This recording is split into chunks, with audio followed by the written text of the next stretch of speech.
Some years ago, a priest in New Jersey told his Sunday school class that Santa was a myth. The outrage from parents and his supervisors was swift. He had killed Santa.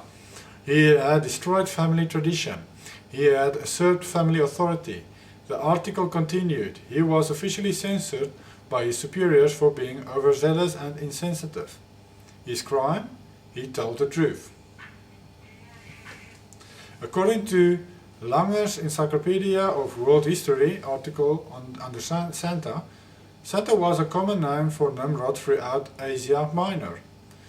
This was also the same fire god who came down the chimneys of the ancient pagans, and the same fire god to whom infants were burned and eaten in human sacrifice among those who were once God's people. So you see the link here between Nimrod, Molech, and Santa. As I said earlier, Santa looks like Molech.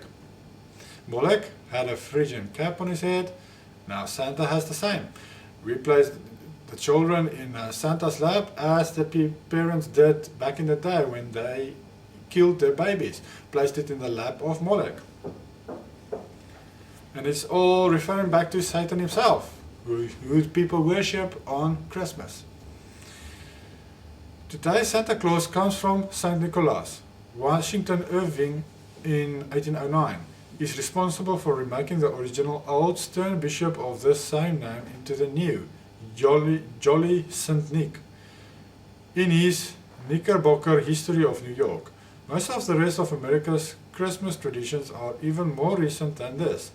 Old Nick has long been recognized as a term for the devil. In Revelation 2 verse 6 and 15, we read about a doctrine of the Nicolaitans, which Christ twice tells his church he hates. Let's analyze the word Nicolaitan. It means followers of Nicholas. Nikos means conqueror, destroyer, and Laos means people. Nicolaitans then are people who follow the conqueror or destroyer, Nimrod. If you have believed that following Christmas is an innocent Christmas custom, let the truth sink in. Is it scriptural to exchange gifts? Merchants regularly reported that over 60% of their annual retail sales occur during the Christmas shopping season. This represents a tremendous amount of gift buying. Most today believe that gift giving comes from the Bible example of the 3 wise men presenting gifts to Messiah. Is this true? Where did exchanging gifts come from? And what does Yahuwah's word say about it? The Bibliotheca Sacra states, the interchange of presents between friends is a like characteristic of Christmas and the Saturnalia, and must have been adopted by Christians from the pagans, as the admonition of Tertullian plainly shows in volume 12, pages 153 to 155. Like every other aspect of Christmas, the shocking truth is that even this supposed Christian custom does not come from the Bible. It is an irony that people love to believe they are following the custom of the wise men giving to Messiah, when actually they are giving almost exclusively to each other. What hypocrisy! Messiah is completely forgotten. The Bible actually teaches that Christians should not keep birthdays. Numerous scriptures make this principle clear. However, what if you went to a birthday party that had been prepared for you and everybody gave gifts to each other and you were left out? The idea is ridiculous. If this happened, you would say that people were being selfish and forgetting you. In fact, most people give to others on Christmas merely because they expect to receive gifts themselves.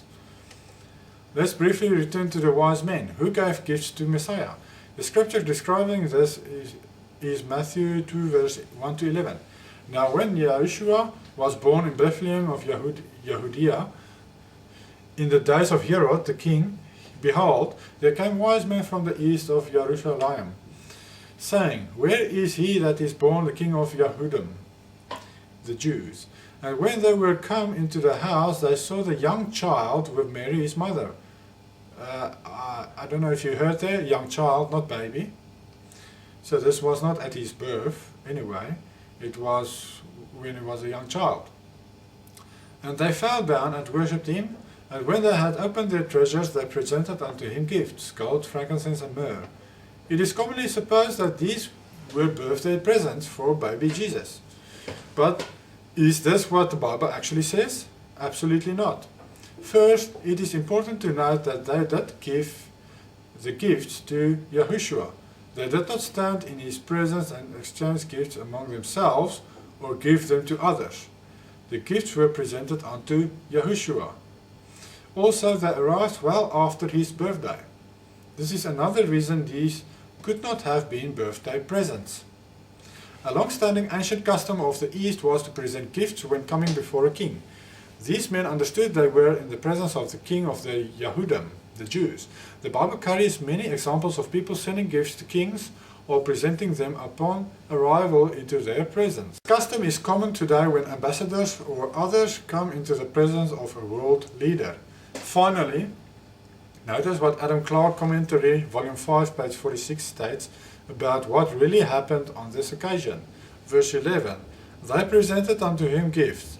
The people of the East never approached the presence of kings and great personages without a present in their hands. This custom is often noticed in the Old Testament and still prevails in the East and in some of the newly discovered South Seas islands. Gifts were customarily presented to kings. What could be more plain? So we see that this had nothing to do with a birthday gift.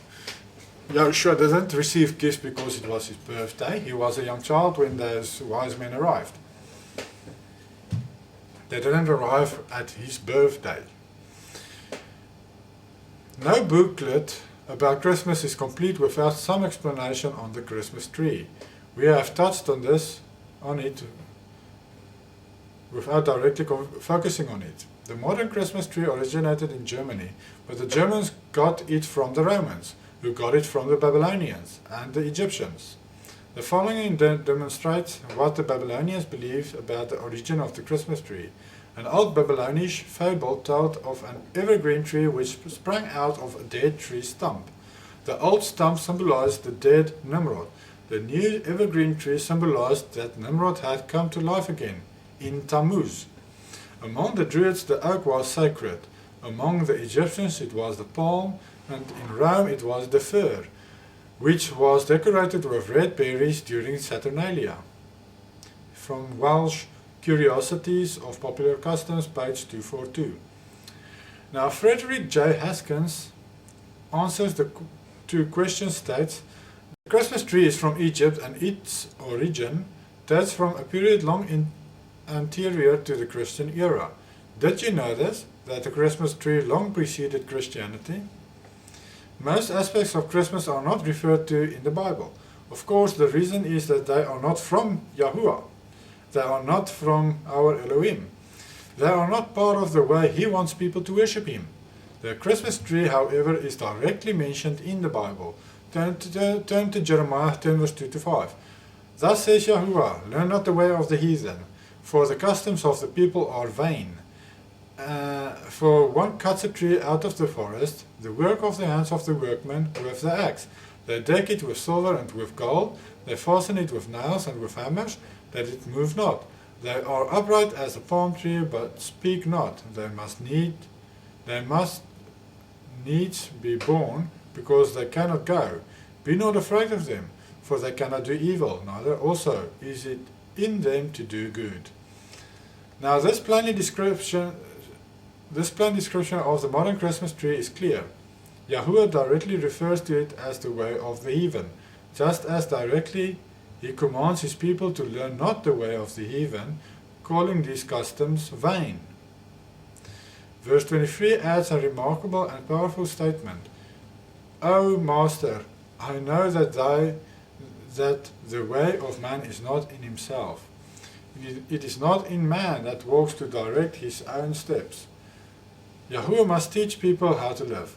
Man simply cannot figure out Yahuwah's ways for himself. There is no room in Jeremiah 10 to believe, as some have tried to suggest, that because these trees are powerless of themselves, it is not really forbidden to have a Christmas tree. Yahuwah condemns the putting up of pagan Christmas trees with this plain Bible command. So it doesn't help you look for excuses to still put a Christmas tree in your house. It's idolatry, plain and simple.